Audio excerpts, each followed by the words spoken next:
따라서 비유의 해석. 예수님은 세 가지를 잘했습니다. 말할 것도 없는 얘기인데 예수님은 세 가지를 잘했는데, 첫째, 가르치는 것을 잘했고, 둘째, 설교도 잘하셨고, 셋째, 고치는 것도 잘하셨습니다. 참 성경에 보면 정말 탁월한 선생님이요, 탁월한 설교가요, 탁월한 치유 사역자요. 말할 것도 없죠 뭐. 근데 어쨌든 예수님은 세 가지를 잘한 것은 확실합니다. 믿으시죠? 안 믿으면 안 되시죠. 예수님은 왜 이걸 믿어야 되냐면 예수님은 탁월한 교사라는 겁니다. 그러니까 가르치는 걸 아주 잘하셨다. 그럼 가르치는 걸 잘하셨다고 하는 전제를 하려면 뒤에 따라붙는 수식어가 있습니다. 예수님은 쉽게 가르치셨다. 이 말을 갖다 안 붙이면 탁월한 선생이 안 되는 거예요. 어떤 분 가르치는 거 이렇게 보면 정말 선생님 왜 됐나 싶어요. 뭘 그렇게 쉽게 가르쳐도 되는 거를 막 어렵게 가르치는 겁니다. 그래서 수업을 듣고 있긴 듣고 있는데 짜증나. 또 쓰기는 또 어지간히 또 받아 쓰라고 해서 막 1시간 내내 팔아보도록 썼는데 이 내용을 보면 뭔 얘기를 하는지 뭐 요약이 안 됩니다. 자기도 횡설수설하는 거야. 왜 그러냐? 좋은 선생이 아닌 겁니다. 또 한 가지는 잘 모르는 겁니다. 그러니까 사람이 모르는 걸 설명할 때는 그냥 어렵게 얘기하고 횡설수설하게 돼 있습니다. 근데 정확하게 알고 있는 사람은 횡설수설할 이유도 없고 또 뭐 그렇게 무슨 말을 하는지 어렵게 가르칠 이유가 없습니다. 그러니까 누가 뭐에 대해서 이렇게 쉽게 쏙쏙 들어오게 이렇게 가르친다. 잘 알고 있는 거구나. 그래요. 여러분 어떤 한 분야에 이렇게 정상에 딱 오른 사람은 어렵게 설명 안 합니다. 다 간단하게 쉽게 알아듣기 쉽게. 그러니까 예수님이 아까 제가 서론에 얘기하듯이 훌륭한 선생님이라면요. 훌륭한 선생님은 잘 알아듣는 학생이나 못 알아듣는 학생이나 잘 알아듣는 학생은 그냥 냅둬도 잘 알아들어요. 못 알아듣는 학생이 잘 알아듣게 해야 그게 유능한 선생님이지. 아니 따라오지 못하는 학생을 잘 따라오게 해야 그게 유능한 선생이지. 너희들은 못 알아들으니까 그만둬. 그리고 따라온 애들만 데리고 만약에 수업을 한다 그러면 그게 좋은 선생이냐는 겁니다. 탁월한 선생이냐는 겁니다. 누구도 그런 사람을 탁월한 선생이라고 얘기 안 해요. 그러니까 말할 것도 없는 얘기를 제가 서론에 했는데 예수님은 훌륭한 선생님이고 훌륭한 설교가고 또 훌륭한 치유 사역자다. 이 세 가지를 아주 잘했습니다. 아주 잘했다는 얘기를 전제로 하고 예수님은 가르치시는 것도 잘하셨지. 그러고 생각하면 예수님이 쉽게 가르쳤을 거 아니에요. 어려운 것도 아마 쉽게 가르쳤을 거예요. 그러니까 이런 생각을 하고 성경을 읽으면 성경이 잘 보이는데 왜 제가 여기다 이렇게 좀 톤을 높이냐면 뭐 비유풀이 그래가지고 사기치는 사람들이 있어서 그런 겁니다. 속은 사람 인생 망쳤는데 불쌍하기도 하고 한심하기도 하고 어쩌다가 성경을 그렇게 읽어가지고 그렇게 됐나 그런 생각이 드는 겁니다. 만약에 내가 성경을 연구하고 내가 성경을 봤는데 그들이 얘기한 처럼 그렇게 돼 있다 그러면 제가 보따리 싸들고 가죠. 비유풀이 배우러. 배우다가 가르쳐야지. 그게 맞는 건데. 속은 분들만, 사기당한 분들만 나중에 억울하다고 해도 소용이 없습니다. 제발 좀 여기 이 성경만 보지 말고 영어 성경도 보고 공동 번역도 보고 모든 성경은 다 번역본을 갖다 놓고 펴놓고 연구해야 되는 겁니다. 그러면은 탈선이 안 돼. 왜냐하면 이쪽에서 빠진 거 저쪽에서 빠진 거 이쪽에서 다 보완해 놨기 때문에 절대 그렇게 갈 수가 없습니다. 그러니까 오늘 비유를 사용하신 거를 결론적으로 얘기하면 예수님이 알아듣기 쉽게 전달하시려고 비유를 쓰신 거다. 이게 비유를 사용하신 예수님의 방법입니다. 그러니까 아주 사람들에게 알아듣기 쉬우게. 근데 왜 우리는 어렵지? 우리는 그 당시 사람이 아니니까 어려운 거예요. 이런 거를 삶의 자리라고 그래요. 그러니까 2000년 전의 문화를 조금 알아야 이게 이제 이해가 쉬운데 우리는 양을 키워보지도 않았죠. 우리는 뭐 2000년 전에 농사도 안 져봤죠. 그러니까 뭐 어떻게 이거를 읽을 때 좀 이렇게 무슨 농사를 짓는데 이렇게 농사를 졌냐 그런 생각이 드는 거죠. 양 여러분 다 아셔요? 나도 안 키워봤어요. 성교사 양 키워봤어요? 키워봤지. 성교사에 무슨 대한민국에 태어나고 양을 키워봤겠어. 소는 끌고 다녀봤어. 소는 끌고 다녀봤을 수도 있겠어. 소는 끌고 다녀봤을 수 있는데 양은 구경도 못하는 사람도 있어요. 그래야 요즘 어디서 이렇게 강원도 가면 양 키우는 사람이 있다는데 막 사람들이 구경 갑니다. 왜? 양이니까. 한 번도 양을 본 일이 없으니까 그 양 키운다는데 한번 가보자. 그래갖고 양 키운다. 그래가지고 사진 속의 양이 아니야. 또 그래갖고 뭐야 사진 속의 양은 그냥 뽀샤샤하고 그냥 하얗게 이렇게 이쁘게 그림책에 그렇게 되는데 얘들은 보니까 그냥 시커멓고 아이고 막 이게 뭐 깜둥인지 막 그렇지 막 흙바닥에서 뒹그러고 다니는데 그게 사진 속의 양하고 그림 속의 양하고 조금 다르죠. 어떤 비유에 관한 말씀인데 첫 번째 말씀은 따라서 물으면 해석해 주신다. 여기 제자들이 이 비유의 뜻을 물으니 그랬잖아요. 물으니까 설명해 준 겁니다. 그래서 묻는 게 참 중요해요. 저도 누가 이게 뭐 물어보면요 설명해 줍니다. 근데 안 물어보잖아요. 그럼 가만히 있죠. 뭐 안 물어보는 것까지 뭐 친절하게 막 이렇게 이건 이렇고 저건 저렇고 막 그렇게 설명 안 하잖아요. 하나님 앞에도 여러분 궁금하시면은 물어보세요. 그냥 물어보면 반드시 답이 내려오도록 되어져 있습니다. 그러니까 물으면 답이 오는 것 같아요. 물으면. 그래서 오늘 여기 그 비유를 이렇게 물어보니까 해석해 줬는데, 자 10절 한번 읽어보겠습니다. 10절 눈을 크게 뜨고 읽으셔야 돼요. 자 10절 시작. 이르시되 하나님 나라의 비밀을 아는 것이 너희에게는 허락되었으나 다른 사람에게는 비유로 하나니 이는 그들이 보아도 보지 못하고 들어도 깨닫지 못하게 하려 함이라. 요것만 딱 보니까 예수님이 비유를 이렇게 쓴 게 그 보아도 보지 못하게 들어도 깨닫지 못하게 하려고 비유를 썼다. 이렇게 해석하면 아멘 그러고 이제 곁길로 가는 사람이 있는 겁니다. 그러니까 이 본문을 읽고는 그렇게 설명을 해주면, 그러니까 누구에게는 뭐 이렇게 비밀로 비유를 못 알아듣게 하시려고 이렇게 하신 거다.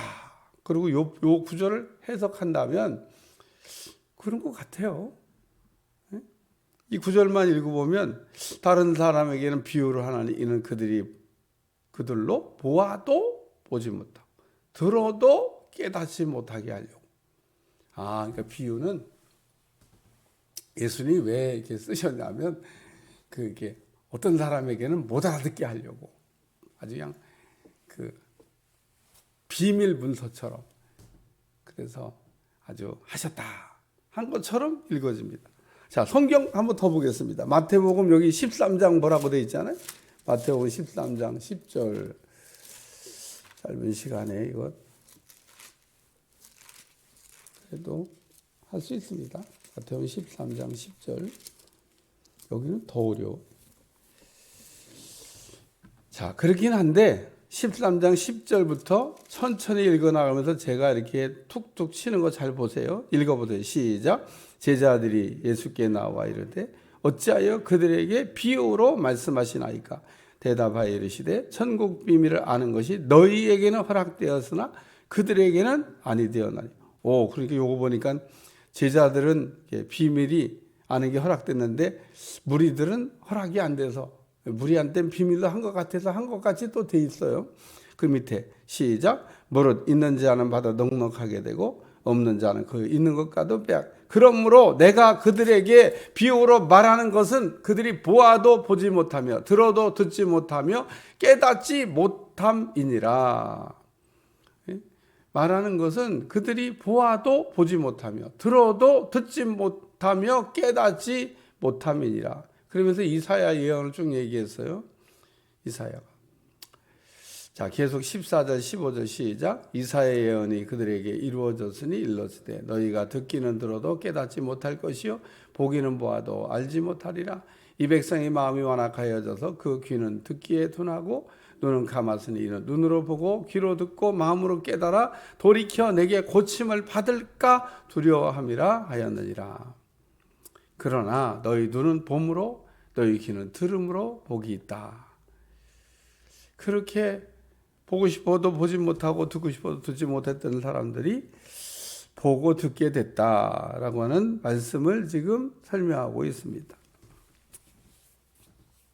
그래서 오늘 말씀을 여러분들이 누가복음 다시 8장으로 넘어와 보시면 우리 주님은 물으면 설명해 주신다. 이게 첫 번째 말씀이고, 두 번째는 이제 물었더니 이제 풀어 주셨다라는 말씀인데, 이제 비유를 물어보니까 풀어 줬잖아요. 그래서 씨는 말씀이고 밭은 마음이다.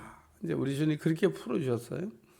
그래서 여기 길가와 같은 밭, 뭐 바위가 있는 밭, 뭐 가시떨기가 있는 밭, 좋은 밭 이렇게 했는데, 씨는 하나님의 말씀이요 길가에 있다는 것은 말씀을 들은 자니 이는 마귀가 가서 그들에게 믿어 구원을 얻지 못하게 하려고 그 말씀을 그 마음에서 빼앗는 것이.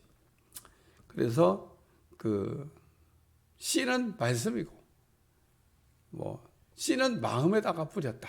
그러면서 해석을 해줬습니다. 세 번째 말씀은 그 마태복음 13장 35절 다시 넘어가서 보겠습니다. 마태복음 13장 35절.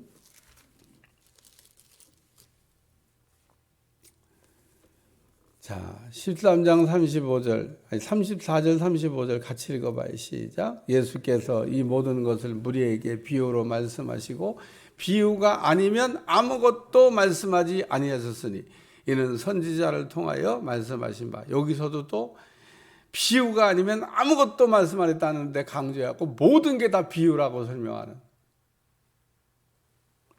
이는 선지자를 통하여 말씀하신 바 내가 입을 열어 비유로 말하고 창세로부터 감추인 것을 드러내리라 함을 이루려 함이니라. 그러면서 우리가 앞에 봤던 내용들은 이렇게 뭐 비밀로 한 것 같은 그런 느낌의 표현인데 여기 보니까 드러낸다고 설명을 하고 있습니다.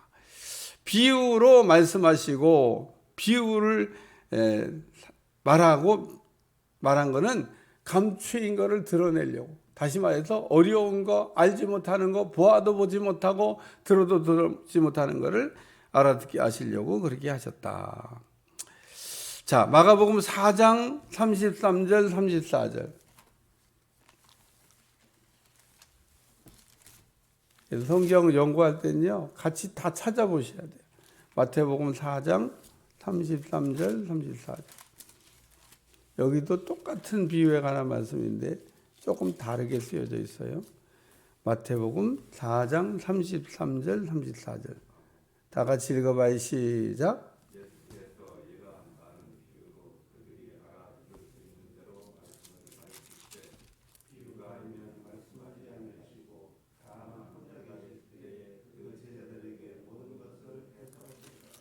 아멘.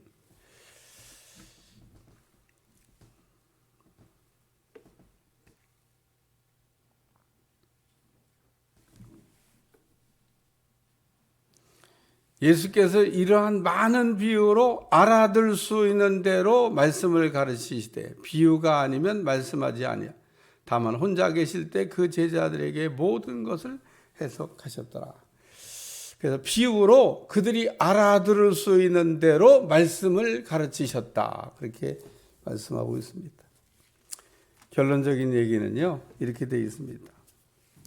마태복음 13장 13절을 공동 번역에 보면 이렇게 번역해 놨어요. 마음으로 알고 귀로 막고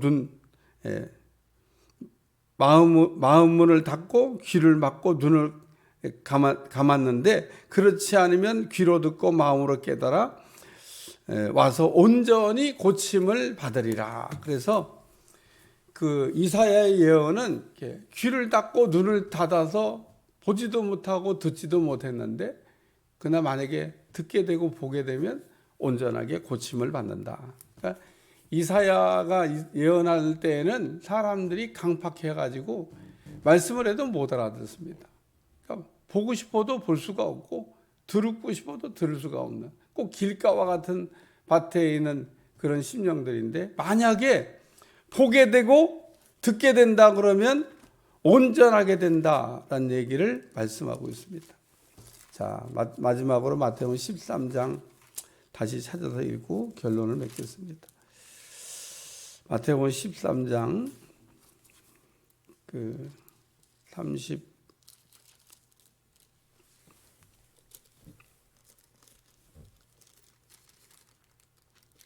35절, 마태복음 13장 35절.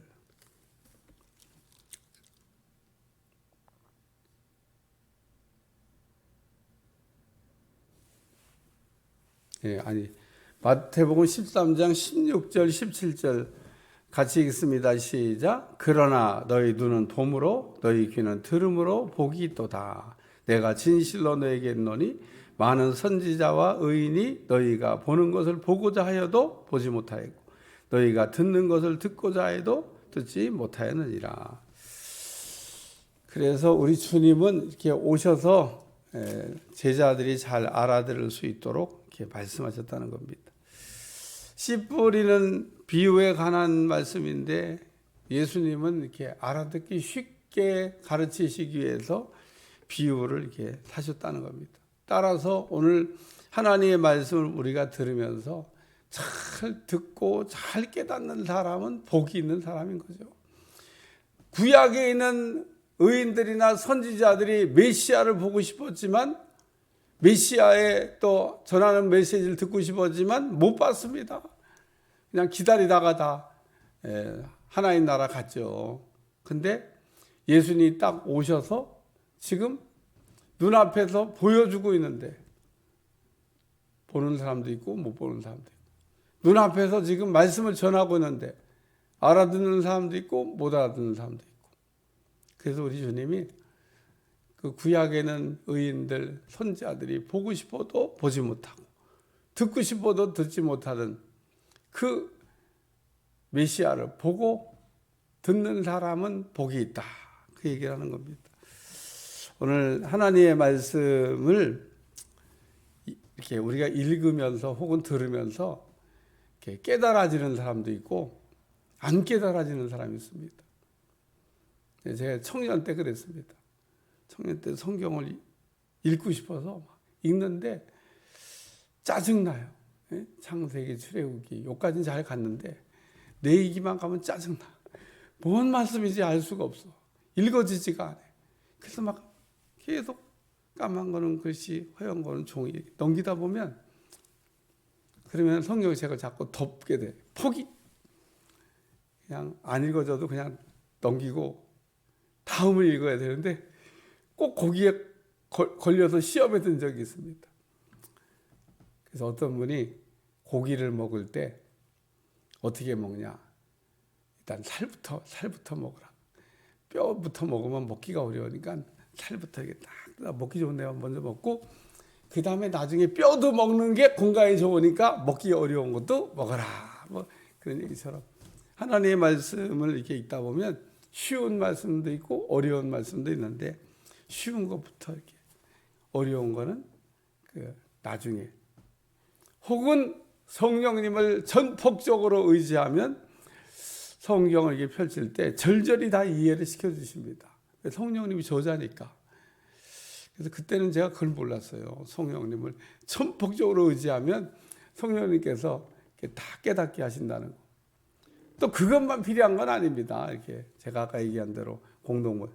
그래서 제가 오늘도 새벽기도 나오기 전에 공동번역 펴서 거기는 어떻게 해놨나 다 제가 연구 끝냈던 건데 설교하기 위해서 또 다시 보고 그러고 나온 겁니다.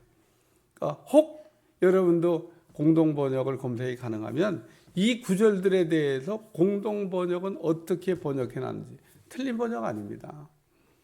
그러니까 똑같은 표현인데 의미가 다르게 전달된다는 겁니다. 꼭 찾아서 읽어보셔야 돼요. 그렇지 않으면 여기에 본래 성경을 이렇게 그 원문의 의도가 이런 게 아닌데 우리가 번역상의 오류로 인해 가지고 이렇게 우리를 오해할 수 있게 만든다는 거예요. 그런 것만 이용해 가지고 사람들을 사기치는 거죠. 그러니까 다른 번역본들이나 이런 것, 다른 성경 구절들 다 이렇게 참고해서 보고 결론을 내셔야 돼요. 바르게 가는 길인 줄로 믿습니다. 기도하겠습니다. 하나님, 하나님의 말씀의 기초 위에 잘 서 있게 도와주시고 바른 말씀으로 깨닫게 하셔서 하나님이 우리를 인도하는 천국까지 잘 갈 수 있게 도와주시고 가다가 탈선하지 않게 도와주시며 잘난 척하고 교만하다가 곁길로 가지 않도록 축복해 주옵소서. 예수님의 이름으로 간절히 기도하옵나이다. 아멘.